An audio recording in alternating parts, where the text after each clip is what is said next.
Iakatid kayo sa opisina nila. Dalhin.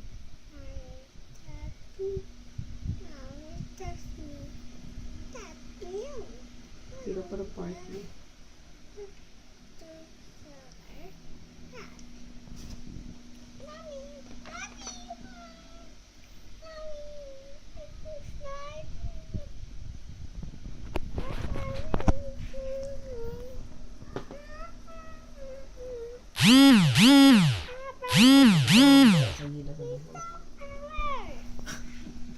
Pagdating nila ka isang gano'n, simpleng pang ano na sa kanya.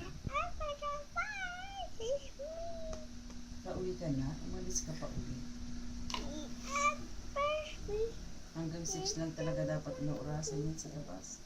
7 lang. Mag-7. Sabi ko kanina, yung TV para makapag ng balita.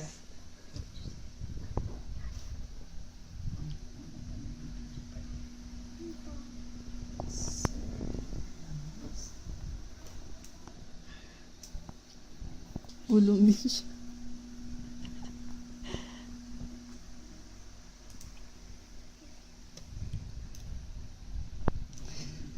Kita niya kaya na. Sabi mo kasi wag maingay. Tuloy. Bulong-bulong din tuloy siya nagsasalita. Bisakitin lang yan. Hindi siya sa hair niya. Ano, sabog na. Malaya ka, karay ka pala tinusok tayo mo. Ano lang yung curl niya. Huwag mo Yan na, ikon. Talakom na. No. Sabog-sabog din. Ba din na to?